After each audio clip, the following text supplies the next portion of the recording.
Isaiah 53:6 said, "We all, like sheep, have gone astray. Each of us has turned to his own way, and the Lord has laid on him the iniquity of us all." Iniquity. Is that a word you use every day? Sounds like a banking word or something, right? But it's a word it's not commonly used. What is it? We're all friends, you can talk back. Sin. Sin. Or is it perhaps more than sin? Is it something? Punishment. Yes, it has a connotation of guilt. It has the sense of willful wrongdoing. Not merely missing the mark, like some words for sin, but a more rebellious sense. A wrongdoing that cannot be simply overlooked. Like, you didn't tie your shoes the right way or something like that. That's iniquity must be actively dealt with and must have a cost to it. There must be a punishment that must correspond to the iniquity. There's a wound that needs to be healed appropriately. There's a debt that must be owed. There's a shame that needs to be covered in some way. So it's a prominent image as we read Isaiah 53 together. You can talk back again. A prominent image. Someone who's Paying for that, yeah, but yeah, go back to the barnyard. What's sheep? That's right, sheep. We all, like sheep, have gone astray. And also the suffering servant. Behold my servant, Isaiah. He is described like a lamb being led to the slaughter. So we have sheep in both, all around this passage. We are the sheep who have gone astray, found ourselves turning aside and going our own way, having our own delusions.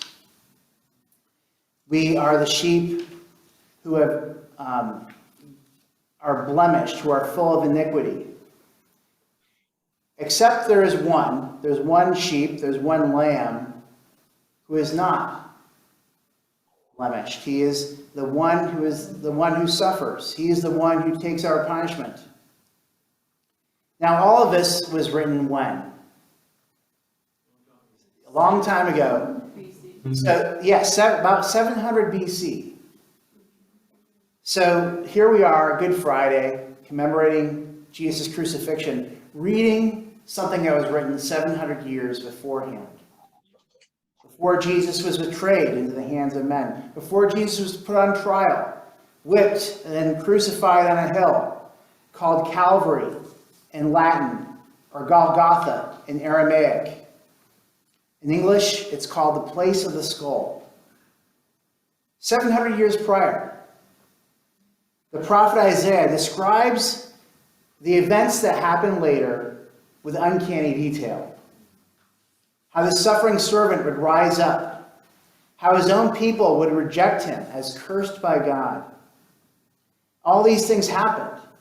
As if they were reading from Isaiah like it was, something, a Hollywood script.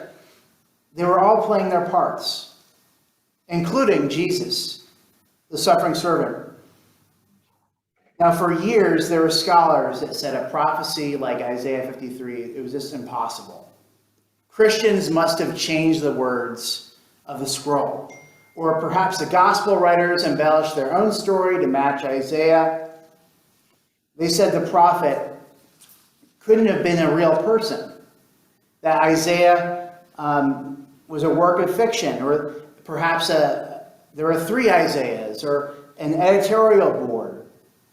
But, 70 years ago or thereabouts, there was a discovery in the Middle East, the Dead Sea Scrolls, if you remember that. And they these scrolls 300 years before Christ, and guess what was there? Again. Isaiah in full, including the words we just read. 300 years before Christ was born. Just as Jesus said in John 10, we see it matching up with Isaiah 53. Jesus said, "The reason my Father loves me is that I lay down my life, only to take it up again. No one takes it from me, but I lay it down of my own accord.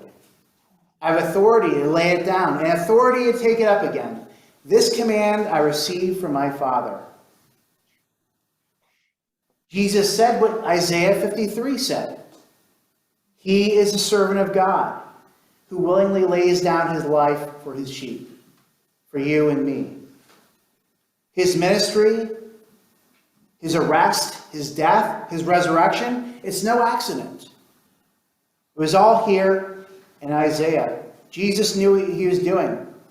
Yes, what Judas did, the chief priests, Pilate, it was all evil. They all did it out of their own volition, their own will. But it was not merely a tragic misunderstanding or an accident.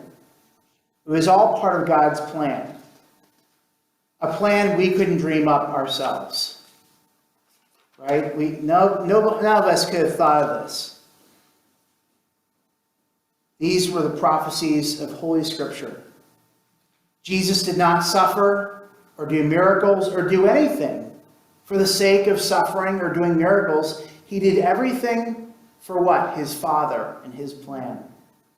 Joyfully doing for us, his sheep, what we could not do for ourselves. So just before he was arrested, Jesus knew how the script would play out. He knew that he would have to bear our sin and thus the full wrath of God. He would bear our iniquities. So Jesus knew full well what he was getting into. And Luke tells us in his gospel, Jesus was so distressed by this that he sweat drops of blood in the Garden of Gethsemane. But at the end of this, he struggled. He pleaded to his Father, "Father, if you are willing, take this cup from me, yet not my will, but yours be done." He knew what he was doing. He knew the Father's plan. And we see this pattern throughout Jesus' life and ministry. We see it in its ultimate culmination at the cross. Jesus did everything to willingly take our sin and our shame. He takes on all of our embarrassment, all of our violence, our hatred, our wounds, our addictions, our diseases, and he bears them on himself as a suffering servant. Though he was innocent, he took the curse and became a curse to us so that we might be healed, that we would be rescued from our wicked fate, that we might be set free to live as we were meant to live. As Paul said in 2 Corinthians, God made him who had no sin to be sin for us, so that in him we might become the righteousness of God. This is the gospel truth. It's not very flattering to us, to our pride, but it's a truth. And it's a truth that we can live on. That's why we call today Good Friday. Not because Jesus' crucifixion was good in itself, but because of what it accomplished. Removing our sin, reconciling us to God. In everything did, Jesus followed his Father and his script. He went to the cross because he saw a greater picture. He saw something much bigger than shameful suffering, the agony of death. He saw before him a kingdom coming into fruition, his sheep being rescued, salvation for people that he loves, and a joy that lasts forever a joy that will drown out all sorrow, all death. As the author of Hebrews says, let us fix our eyes on Jesus, the author and perfecter of our faith, who for what? Joy set before him, endured the cross, scorning its shame, and sat down at the right hand of the throne of God. So that is what we remember today. This is the truth that we entrust ourselves to, even when so many things don't make sense. We live according to a script that is most ancient and a plan that none of us could take credit for, the gospel, where Jesus is the one who makes us in all things whole.